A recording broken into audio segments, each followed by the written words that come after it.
Hi, friends. Mary Akehurst here from Team Catalyst in Minnesota.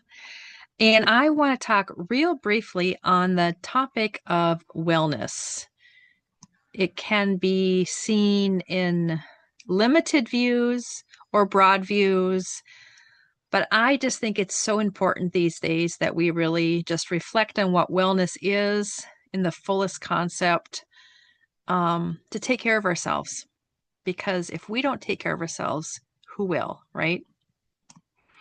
So the Cleveland Clinic, I'm just going to bring some facts up real quick. This won't be long, but I hope it's really encouraging.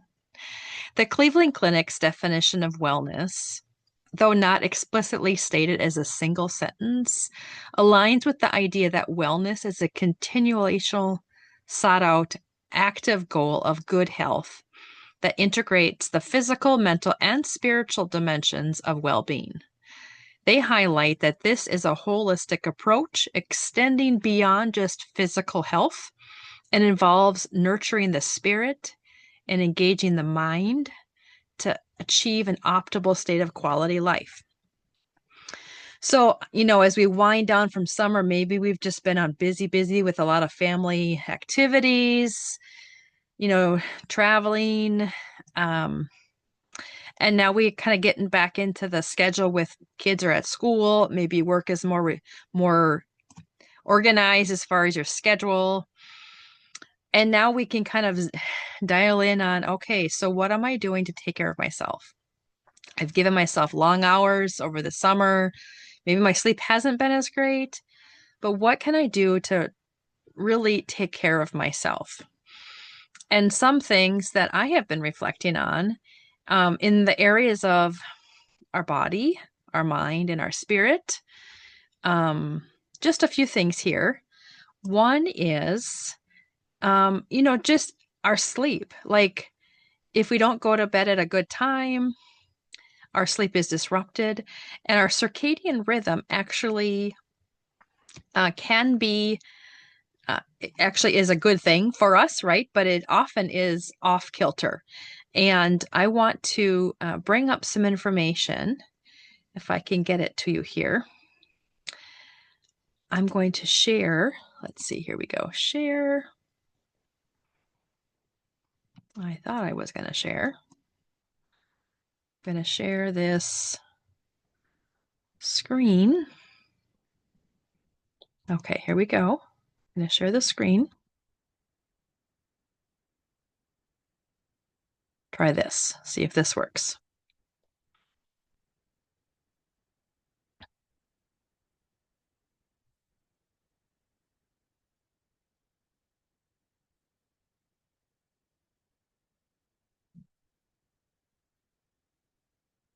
So now we can see that I have a blog here at acatalyst.com, and it's taking us out to some other documents that I've already found for us. And this was, okay, here we go. So I was mentioning on circadian rhythm, and I'm going to go click on sleeping and circadian rhythm and what it has to do with wellness, right? So genetics of circadian rhythms and sleep in human health and disease. So this is a long and detailed science-based document that has to do with circadian rhythm and good sleep and how it affects our health. But again, it has to do with the disorders or staying intact with our circadian rhythm that bring on disease quicker or not. And, cognitive, metabolic, cardiovascular, immunological dysfunctions, they can all be brought on quicker by our imbalance of our circadian rhythm. And so I've been developing a better habit of going to bed earlier and getting up, at the right time. So going to bed when the sun goes down and coming up when the sun rises is really what our body is looking for to reset. Okay, so that's one thing as far as wellness, taking care of ourselves from a sleeping perspective. Another area is eating to fuel our body, not just to, have pleasurable, tasty foods, although food is lovely to have when it tastes good. It's pleasurable. But what are this is the whole you put on by the University of Wisconsin, EDU. They talked about 10 positive ways to properly fuel your body. And so she talks about getting excited about nutrition, so more plant-based foods, know the difference between hungry and thirst, keeping a meal log. These are just some real basic things. Eating lots of greens and beans, so lentils, legumes, beans are great source of protein and fiber. Incorporating healthy fats. Uh, Front load your energy with a good breakfast. Read your labels, obviously, and pack and plan ahead. So these are just some common practices. I'm sure you're already thinking along those lines, but it's just another resource that you can dig further into. Just be attentive to fueling your body with intention. And then as far as wellness and oxidative stress, so going back to, if you're not sleeping well or your eating is off, the toxins in the air all impact our body's oxidative stress. And oxidative stress is a phenomenon caused by the imbalance between production and accumulation of oxygen reactive species, ROS, in cells and tissues, and the ability of the biological system to detoxify these reactive products. So, we can go on and on. This is a very interesting document. And again, it's just, if we can, when we can, we should be finding ways to reduce our oxidative stress so that we can prolong any sickness or disease that might be trying to take over our bodies, right? And I can get into some tips on how to do that after the session is done here. Another way that I'm just dropping another article that many of you have been probably looking at or practicing. It's called Grounding, Connecting to the Earth and Experiencing all the benefits from that. So the effects of grounding actually bring down inflammation. It helps with the immune system, helps with wounds. It actually helps with inflammatory and autoimmune diseases. It slows that process down. So again, just an interesting science-based article that's put out by PubMed. The link is right here for you. Just something to dig your fingers in a little bit. I've just found it very helpful to really know some of the science behind these tips that are out there these days. And I've just really enjoyed spending my mornings grounding. After I get up and have a cup of coffee, I'll just walk outside in my yard in the dew of the green grass, and my dog is running around, and I might throw the frisbee to her. But I'm enjoying nature. My feet are on the ground.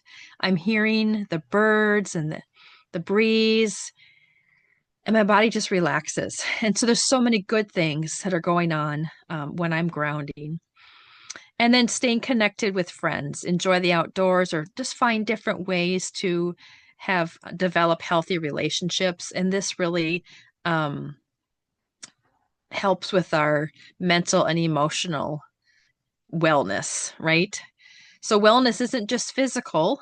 They're all tied together. The mental and emotional and physical and spiritual are all components of our wellness health. So finding good friends, doing things outdoors, engaging in real life relationships.